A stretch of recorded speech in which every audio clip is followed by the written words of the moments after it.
What is going on, everyone? Matt McCarthy back here for another episode of GR Weekly here for Friday, November 5th. Reviewing a very interesting New York Jets Indianapolis Colts game, but also previewing the rest of the games for Week 9. We have a bunch of moving parts. There are a few games that are going to get really messed up if we have some players missing. And we got to talk about what's going on in Green Bay, and we got to talk about what's going on in Arizona. And there's a lot to get to, so we don't have a lot of time to spend on this. But make sure to follow me at Methodical. Make sure to follow Gridiron Ratings at Gridiron Rating over on Twitter. Make sure to like and subscribe to this video, and all the other ones we got going on the Gridiron Ratings YouTube channel. And make sure to check out my rankings through my pinned link over on my Twitter at Methodical1. So with that, let's get into this New York Jets Indianapolis Colts game. Colts winning 45-30. There was a lot of stuff that went down in this one. Let's start over on this Jet side, though. As soon as I tweet that I think Mike White, as a joke, and the New York Jets have found their quarterback, what happens? Of course, he gets hurt in this game. Why not? But it got out of hand for them. Josh Johnson. Funny enough, the first year I played fantasy, that was back when Josh Johnson was playing for the Tampa Bay Buccaneers, back when Mike Williams, not that Mike Williams, the other Mike Williams, was in the NFL over on the Tampa Bay Buccaneers. He comes into this game, scores 3 touchdowns. That's fun. Indianapolis Colts defense didn't really have as a great a game as it possibly could have. But a lot of wacky things went down. Elijah Moore scoring twice, great. Ty Johnson getting into the end zone, awesome. That was a player I had to do as a desperation start. 2 desperation running back plays came out pretty well for me in this game. But Michael Carter, right? We got to talk about him. I was down on Michael Carter. I mean, on our Thursday show, I had a few questions asked about him, about my ranking of him, where I was really not in on him as a RB1 type play. It is the New York Jets. I did not expect them to score as many points. Them having 30 points in this game was very surprising to me. Apparently, their offense just needs anyone under center that isn't Zach Wilson. But to that measure, him coming away with a pretty, around 10 fantasy point game in full PPR was not exactly off the table for me. I was not very high from him. I got a little bit of guff for having Myles Gaskin as a better play than him this week against the Houston Texans. For my purposes, I'm still looking at the New York Jets as Michael Carter, if they don't go into such a bad game script scenario where he gets kind of downplayed off of their real sort of measures, that's one thing. But the receiving game, I still am having a tough time to trust much of it. They were not ranked favorably. Keelan Cole and Elijah Moore are ranked in like the 50s and 60s. I ranked Tyler Kroft as a very low tight end. Of course, Ryan Griffin gets into the end zone. And Jamison Crowder was my highest ranked Jets wide receiver, around 9 fantasy points in full PPR. That's not really going to do it for a lot of teams. He was down there in the 30s for me. This is really where they're going to be ranked. I'm not very favorable on this New York Jets offense outside of Carter, and it's really just because of the position. Running back has just been such a nightmare. Although on the other side, we might have just got a running back unlocked. I just want to say real quick, the New York Jets, I'm also going to be down next week because they're playing the Buffalo Bills, one of the best defenses currently in football. But the Indianapolis Colts, a 532-yard game, highlighted by 200 total yards from Jonathan Taylor. I'm really considering how high he's going to be in redraft next year. At the current moment, it looks like a top 5 billing is going to be the expectation for him going into his 3rd NFL season. As of right now, again, he's mixing in with the other top-end running backs that are remaining, guys like Alvin Kamara, guys like Ezekiel Elliott, Dalvin Cook. Where exactly is he going to be considered to those players? There is an inclination that most people are going to have him as the locked-in RB1 now with no Derrick Henry for if that 6-week time frame, working like week 14, 15 as the return for Derrick Henry. I don't expect that, but who's to really say? But with him, we can talk all day about how good Jonathan Taylor is. You can just go on to twitter.com and just type in Jonathan Taylor, and there'd be 75 million people that say that they're the number 1 Jonathan Taylor fan. He's really good. We know this. But I want to talk about the rest of the team, especially Nyheim Hines. So Nyheim Hines, my second running back desperation play that I had to play in this one.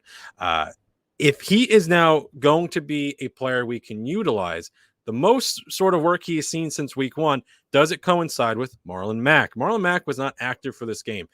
It's a basketball term, but a DNP CD did not play coach's decision. Healthy scratch is what's used in football. if he was a healthy scratch and they're no longer really playing into their plans in Indianapolis, he was being utilized as a possible trade token. He was never traded away at that deadline. Not a lot of things really happened. The deadline was the day after with all that NFL news that really broke. But if Nyheim Hines now becomes an RB2, RB3 type option, that's great because he was very well utilized when he was on the field. So talking about just straight snaps, he played 28 snaps to Jonathan Taylor's 43. We're not equating them on the same level whatsoever. Jonathan Taylor is up here, Nyheim Hines is way over here, right? But when it comes to what they're being utilized when they actually touched the grass or turf or whatever it may be. So as the resulting target of the play, whoever ended up with the ball in their hands or was supposed to be the recipient of the play, for Hines, we saw just around 43% or so, right? 12 touches for 28 snaps. For Taylor, we just saw just under 50%. So that's important for both their regards. If we're seeing them on the field, 1 and 2 every, half of a 4-play set, the ball's going into their hands. Well, there's two things about it. One, they don't have a lot of playmakers on the outside. This is a team that, maybe could be in the market for an Odell Beckham Jr. kind of guy. We'll talk about that. But it's just really Michael Pittman and the other sort of players mix in when we see Zach Pascal or Jack Doyle, Molly Cox. These are not really real playmakers. But if they're going to start utilizing Hines, one of 3 players who saw over 3 targets in this game, it was just him, Zach Pascal, and Michael Pittman. That's important for Hines. It's important for us because we're not really having a lot of great options at running back. So if we can have stuff like this happen for us, that's a nice little treat. Nyheim Hines might be hanging out on your waiver wire. Maybe one of the guys to sort of look to pick up when the waivers run next week. Moving on, though, previewing games. Las Vegas Raiders versus New York Giants. Vegas favored by 3, 46.5 point over under. I skipped this game intentionally on Wednesday, which I've been doing a lot with the New York Giants because we don't really particularly know who's going to be playing for them week to week because of all their massive injuries on the offensive side of the ball, which is what we're covering here. If you're looking for defense, that's getting defensive Tuesdays and Thursdays. Check that out.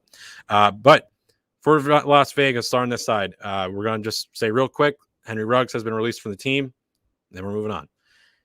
A little bit of a bump across the board for Jacobs, Waller, the rest of the guys, Renfro and Edwards. What does this kind of do for them? My favorite plays out of the Vegas side is going to be Jacobs and Waller for sure. I want to say what you will about the Giants. They've been a kind of an up and down sort of team, but they don't allow real smashes against them. Outside of those back-to-back drubbings they took from the Dallas Cowboys and LA Rams, they have been a team that has not allowed a ton of yardage to be dumped on them. They're not as pathetic as people kind of make them out to be, at least on the defensive side of the ball. Offense has just been sort of devastated by injuries.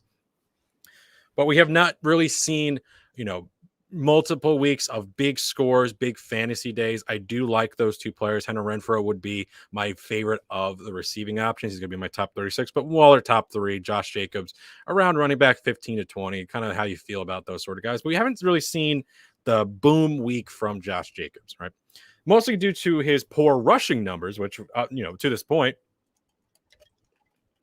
in his career has been one of his highlights for him. And I think of him as a huge receiving back or anything like that, or scoring, 85 touchdowns. Although he was one of the highest touchdown players in the league last year, a little bit why I was on the outs on him. But the addition of Kenyon Drake, the loss of a ton of, goal line sort of touchdowns coming from him, he's not having a ton of yards. Only one game of 4 yards per attempt on the season. And that came in week 7 against Philadelphia where he only had 6 carries. But he's had one of the more he's just been very good.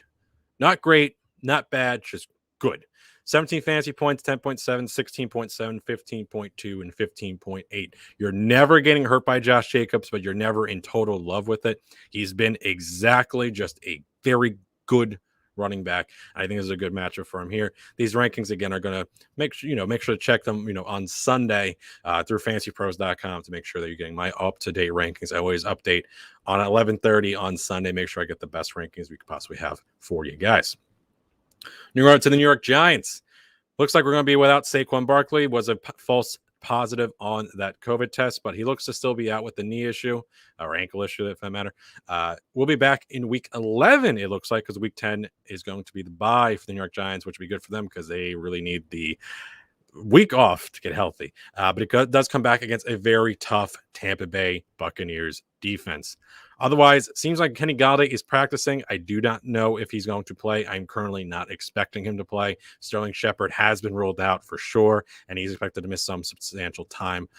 But we do have Kadarius Toney as a go. So Booker and Toney, for sure, the favorites on this one. The only players I'm really thinking of really putting into my starts, Evan Ingram on the outside looking in at tight end. Daniel Jones with limited options that he has offensively. He's been in good matchups, has not turned out good production. He is a guy on the wrong side of my top 15 at quarterback. Not a guy I'm loving to get to.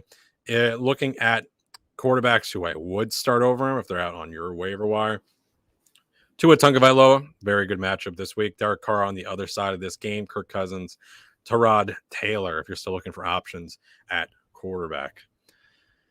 Moving on. Oh, we do have a question here. What's going on with Elijah Mitchell if Jeff Wilson does end up coming back? So we're going to be talking about that San Francisco game in just a little bit, but we'll talk about this real quick. Thank you for the question. So the problem I have with the San Francisco 49ers, they've never really been a team that wants to really prioritize getting one guy as much work as possible. They will mix in other running backs throughout the game, and we'll see how the actives and inactives go. But Jeff Wilson has been a player I've been talking about keeping stash on your benches and your IR spots for some time. If he does end up getting activated for this game, I'm very curious to see what goes on with the work for Mitchell. Because one thing he's not getting is passing work. So at the very least, he's having to rely on one thing, which is rushing, and he has to rely on getting an overwhelming amount of touches. Now, if the touches come down and he's not having the receiving work to keep him afloat in terms of having that high production sort of numbers that are very, very high for terms of a player we think at his point to be doing. Well, now we're in a big issue. Now, Elijah Mitchell for this week, I saw his top 12 back, but coming out of this game, he goes into being a player that's in a big, what are we going to do here sort of situation? Because for the one thing, they're not using Trey Sermon, so we can at least eliminate Trey Sermon, but Jeff Wilson was planning to be one of the running backs that they were going to have in their mix to be a real option for them going into the 2021 season. Now, again, we thought Raheem Mostert week one was going to be their guy, and then seed work to Trey Sermon. So much of what this San Francisco 49ers backfield has had has really just been in flux, and it's just been next guy up sort of spot. But what Wilson really needs to be rostered, and we really need to see what goes out of that game. It's a game that's really going to be very interesting because there's a lot of moving pieces on the Arizona side as well. So I'm curious to see how that whole sort of situation, how that game flow really plays out. But we're trying to see. It's probably better for Mitchell if you have some losses on the Arizona side in terms of health, because I think it becomes a much closer game because he doesn't have the receiving work to really keep him afloat. If they get into a spot, San Francisco, where down quite a bit to Arizona, that's going to be a real issue for him. Thank you for your question. Moving on to Minnesota versus Baltimore. Baltimore favored by 6, 49.5 point total. The Minnesota side is very easy. You're starting, but possibly not loving any of the main three of Cook, Jefferson, and Thielen. Cousins, a de facto top 12 currently for me due to his weapons, but I don't like this spot at all for them. I'm not interested really in the fringe pieces, not talking about Conklin, we're not talking about Madison or KJ Osborne. This is going to be a tough spot. If Baltimore has been able to shut down a team like the LA Chargers, this is a team that really plays out very similarly than to the Chargers in terms of personnel. So I'm very worried that the Baltimore side is very favoring this. Now, again, the LA Chargers put up like less than 200 yards of total offense. I'm not expecting that. I'm expecting Baltimore to do a little bit better than that. But they did go into Dallas and have a very poor game, or Dallas was in their stadium on that Monday night game. I can't remember who was home and who was not. But this is really a spot where I don't think any of them are real smash spots, but there's no way you're sitting any of your main Vikings. We're on to the Baltimore side. Rashad Bateman adds to the injury report with a late groin issue. See how he feels through the weekend. They're currently saying that he should go, and hopefully there's no limitations to that, because I'm someone who's really high on Bateman if none of this goes down. I like this matchup a lot for the Baltimore side. I think this Ravens pass attack is really going to come out full force. Marquise Brown, Bateman, Andrews, and Jackson all, I think, are very, very good plays this week. If the Minnesota defense was unable to stop Cooper Rush, now with this team, I think it's in a really, really excellent spot for them to really take a next step through the air, because mostly I can't trust this real Baltimore Ravens backfield. I don't even know who the starter is right now. We're waiting on some of their inactives to come out, like guys like Latavius Murray. But is Tyson Williams getting into the midst at all? Is it really Devonta Freeman again? I have absolutely no idea. I'm not recommending anyone of that backfield for Baltimore. I'm really looking as the primary rusher for the Baltimore Ravens is and will always be Lamar Jackson until anything changes with him. I am just look entirely in a different spot for any running back to fill in. None of them are in Baltimore or guys I'm recommending at all. The LA Chargers for the Philadelphia Eagles. Chargers favored by 1.5. 50-point over-under, one of 2 games on the slate that will have a total that high. Chargers are very easy. Start all your Chargers. Main 4, firm top 12. I think elite options for them, or whatever you consider elite these days. Jared Cook, I think, is a fringe tight end 1, high tight end 2. There's really not too much advice to give for the Chargers. You're not starting anyone besides Herbert, Eckler, Williams, Keenan Allen, and Cook if you need to. They are one of the simpler teams this week. They're in a great spot against Philadelphia. They're not going to give up 6 points like they did against the Detroit Lions. Start your Chargers. Philadelphia. Jalen Hurts and Goddard are my only real locked-in starts in that very wacky passing attack that they had against the Lions because they didn't need to. I think it was like 60 to 70% of all the passing yards went to Dallas Goedert from Jalen Hurts. So this is a completely different story. Chargers are going to be missing 2 corners in this game. So Smith I thought was going to be in a tough spot. This might change for him. I had him as a low flex option. I'm going to really adjust him and Rager going into this one because I think they're possibly in a little bit better spot than I thought of going into what I thought was a very strong LA Chargers secondary. So I'm just going to look through the weekend. Again, make sure to get my updated rankings on Sunday to see if the Chargers are really going to be without a few of their starting cornerbacks. And again, just like with the Baltimore Ravens, I really do not want to trust the Eagles running backs either. They're all in the top 40 because I think this is a very good spot. Besides, Baltimore, where they're just really not caring to even give work to the running backs, so they have Lamar Jackson. So if they're just going to run the ball, they might as well use one of the best rushers the NFL has ever seen. To Philadelphia, where Jalen Hurts is also a very good runner, but the Chargers, I think, are much better. They're a very good match. They're both good matchups. And again, I might as well just say the same thing. I don't want to trust either of them.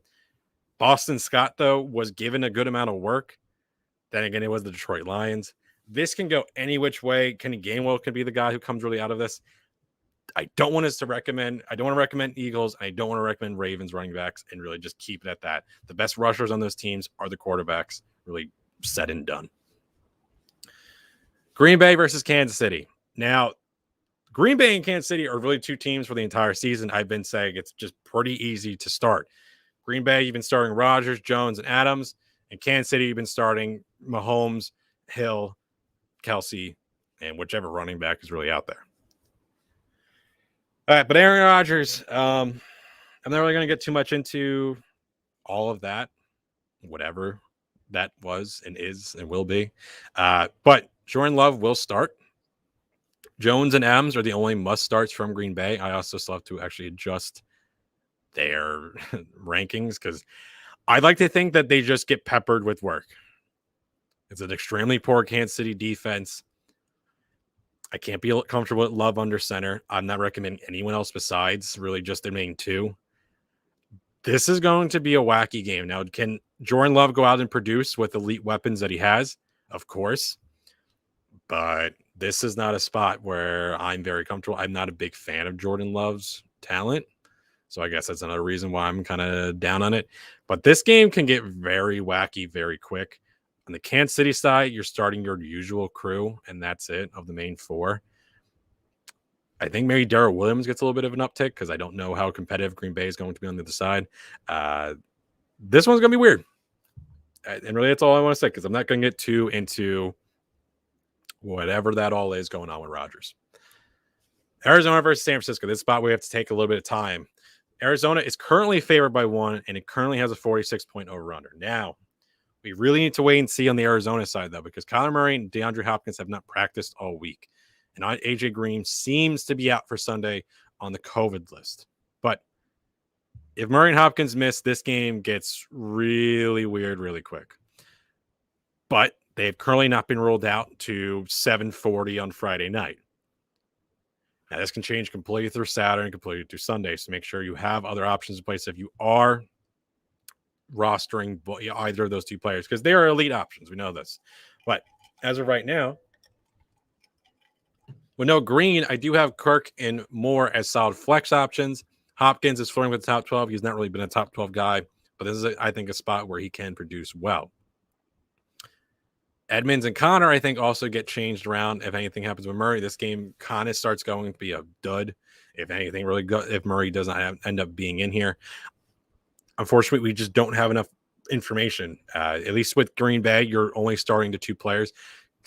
Arizona is a little bit different. They've been really moving the ball around. They have enough guys in, sort of fringe, mid-tier to low-tier spots. So it's not like we're just saying, you can't not play Jones. You can't not play Devontae Adams. Here is a much different story. We just simply do not have enough information. So you really need to just keep a lookout for what's going to go on through the weekend. Make sure you have a backup quarterback. The guys we said for, Carr, Tua Tagovailoa, and Tyrod Taylor. Make sure you have players like that. So in terms of like the late games, so Sunday, let me see what about Sunday. So Sunday we got Tennessee Rams. Tannehill might have been dropped, but make sure you have Jimmy G on the other side. Maybe you pick up Jordan Love right now, because everyone else is going to be rostered. So Big Ben for Monday night. These are not great options, but if you don't have Murray, these are the 4:00 games. You really just have Love, whoever they backup is in Arizona, which I'm not going to recommend. Jimmy G and Ben are really the guys you're going to be looking at, because I don't think Justin Fields is going to be an option I'm recommending for really anyone. On the San Francisco side, we had some news just come out today where Deebo Samuel, he's looking banged up. Now, Samuel and Mitchell are going to be the rock and rolls we go with, and George Kittle has returned. But now we go from Deebo Samuel being another top 12 option and possibly misses this week. And what does that do for Brandon Ayuk? Because now Brandon Ayuk might not have the big breakout week because we have George Kittle coming back. But even Kittle, I'm not recommending as a smash play. He's a mid-tier tight end one. We do not know how long he's going to be playing in this game with the coming back from the calf injury. But, this Arizona San Francisco game is one that we really need more info for Saturday and Sunday to come out. So currently, I would like to think that Samuel plays. I like to think that Kittle is playing a normal allotment of snaps. There's been no word about him being limited in any sort of regard in terms of a snap count or any sort of jargon like that. But as of right now, Samuel and Mitchell and Kittle are the real recommends. If anything happens with with Samuel, Brandon Ayuk does become a much better play. Otherwise, right now for me, he's just a flex option at best, not a player I'm looking to really get into my lineups. And Jimmy G for me, not a start. Tennessee versus the Rams, very easy. Start all your Rams. Any Ram you want to start outside of like maybe Van Jefferson, who does get more interesting now. We don't have Deshaun Jackson, but Higbee, both of the receivers, Darrell Henderson and Matthew Stafford, lock and load like you've been doing. This is the highest total in the week. Love all the Rams. Tennessee side, a little bit tougher. We just lost a guy who has been the fantasy MVP for the season. He has 25% of the team's touchdowns and has really carried the Tennessee Titans to the current number one AFC seed in the AFC. Sorry. In terms of running backs, though, I prefer McNichols in the passing role to Peterson, considering that Peterson is 34 and been out of football and just been signed, right off the street from the practice squad to the active roster for this week. Now, I like to think that McNichols seeds the carry work and the passing work is going to be him. We do not know how much that passing work is going to be his, because Henry, the amount of targets that he has seen this year was not something we were really accounting for to begin with. Julio Jones is going to be active for this game. A.J. Brown and Julio Jones, I did not bump up because of no Henry. This team gets worse. Whatever you think of in terms of targets, that's one thing, but this team is now worse because they do not have the real rock star that was Derrick Henry moving the ball for them. Tannehill outside of my top 12. A.J. Brown, again, he's a great play, but I'm not moving him into be like a top 3 receiver or anything sort of that regard rest of the season. He is a top 10 play, but he is not a top 5 or top 3. And the last game, Chicago versus Pitt. I hate this game. This game stinks. Pittsburgh minus 6.5, 40-point over-under. This is my most hate of all the games for fantasy because it's very much just, I don't think there's any good options on one side of the ball. Khalil Herbert as a just very low running back 2, running back 3 option, flex guy. But man, do I just really think the Chicago game sucks. Over on the Pitt side, Harrison Johnson and the only recommends. I'm not mixing around with much else is going on. Claypool is fine as a low wide receiver 2 flex, but they're really not prioritizing him getting the amount of work that they're getting to other players. Pratt Freiermuth, if he's going to keep seeing 7 targets, then I'm interested. But at any point, this can become a much different story. But again, tight end, he's not in my top 12. But if you need, we talked about on Monday, if you need to just have a guy to stash at tight end, hold on to him, keep him on your bench. Let's see what comes out of this. But man, do I just really think this game stinks. We do have a question about Odell Beckham Jr. Where does he land? So there was a tweet that came out before we get out of here. The terms of cap. We're just let me go through and see. So Adam Schefter just had a tweet to come out. So there's only 9 teams in the NFL that has over $7.25 million in cap space. That's the amount needed to claim Odell Beckham Jr. because of his contract. So that'd be the Jacksonville Jaguars, the Philadelphia Eagles, the Denver Broncos, Seattle Seahawks, Carolina Panthers, LA Chargers, Pittsburgh Steelers, Washington Football Team, and the Cincinnati Bengals. So now let's eliminate all the teams that do not see like they're going to be making the playoffs. So let's take out the Jaguars. I don't think the Eagles are going to be competitive. Take out the Broncos because that's a team that's not going anywhere. They just trade away Von Miller. They know where their season's heading. Let's take out the Washington Football Team because they are a perennial disappointment. So we got the Seahawks, the Panthers, the Chargers, the Steelers, the Bengals. All right, so we got 5 guys. Of that 5, because this is to claim them off waivers. Because then if he goes unclaimed, he then can make a new contract. But this is 4 waivers and needs to go all the way through. Of that 5, the Panthers seem the most interesting to me. The Chargers and Steelers for fantasy purposes, I would not particularly like. Same thing with the Seahawks. The Bengals are very crowded wide receiver already. But the Panthers have one of their receivers who literally cannot catch a pass in Robbie Anderson. So it looks to me like the most likely of the guys who can handle. Again, the NFL has a weird way of kind of working out their salary situations. So as of right now, the team that seems most likely is the Carolina Panthers. Whether or not that's how it all plays out, I do not know. But of the teams that currently look like they can handle his contract and it can be competitive and can use a receiver, all those things align to the Carolina Panthers. Whether that's good for fantasy, to be determined, because they can't even get Robbie Anderson going. So let's see how that works out. But as of right now, that's the only team that it looks like in terms of both the math and the need working out. One last question. Monty off-IR, and what about Kittle? Kittle is going to be a tight end, a mid tight end one for me. I don't know how much work he's going to get in terms of just being on the field for slot alignment. Snaps in this San Francisco 49ers team. And there's a lot of weird things going on in that game anyway. Deebo Samuel and the Arizona Cardinals on their side is a lot of injury situations going on. And did Montgomery get officially activated? Because I don't know if it's going to really, I think, matter for this week. Returns to practice, but he needs to be, they're designated for return from IR, and he needs to be activated officially within a 3-week span. It's the last I heard on it. They, of course, did that in the middle of the week, so the clock is now running. So they have a few weeks to go, but he's not leaning into my news for anything for this week. Let me check on him just to see if there's any other news about him, because I don't think I just see him returning to practice. I don't see that he's been officially activated in playing in week 9. So as of right now, I'm still not considering David Montgomery as anything but that. I do see some people he is ranked by some people, but I'm currently not putting any much faith on that. I don't like that game regardless. That Chicago-Pittsburgh game, that's not a game I'd want David Montgomery to be activated for. I still respect the hell out of that Steelers defense. That is not a situation really where I want him going in on it. So I can at least tell you that one. But as of right now, he's only ranked by 10 people of the 200 that rank for fantasy pros. So I'm saying that that's not really a spot where I think he's going to be playing, but who knows? We got a few days. He's practicing. So we got till that's the Monday night game. So as of right now, we'll see what it comes on in terms of news for Saturday and Sunday. But with that, that is all the NFL games. It is been a wild season. I have almost I think almost 30 solo shows now. I'm trying to give or take into 20s now. As I've been enjoying this. I'm enjoying having you guys stopping in.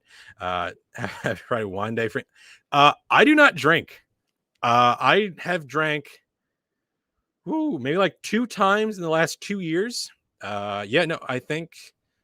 Yeah, so when it gets to January of 2022, that'd be like 3 years since I really drank alcohol in any sort of consistency. I'm a Pepsi guy. I like Pepsi. If I'm going to be drinking something, I drink soda, but otherwise I don't drink any alcohol. So it's just a weird thing about me. But hey, you do you. If wine's your go-to, enjoy. But with that, it's the first time or last time you spent your time with me. I do appreciate that. Make sure too, for our schedule, Monday, Wednesday, Friday with me, Tuesday and Thursday with Gary and the crew getting defensive, and on the weekend got Kyle breaking down the slate for NFL DFS. Make sure to follow the channel at Gridiron Ratings on YouTube. Make sure to follow my account at Methodical1 on Twitter, also at the official account for the site at Gridiron Rating for Gridiron Ratings. Make sure to check out my ranks pinned on my link through my Twitter account. And with that, I'm going to get out of here. Have a good weekend, everyone, and make sure to also check out the audio only for these podcasts. They always come out the day after. So if you missed the beginning part of the show, tomorrow both the Thursday show and the Friday show are going to be out on audio. Make sure we're on Podbean, and I think we're on Spotify. So with that, good luck in week 9. See you guys next week.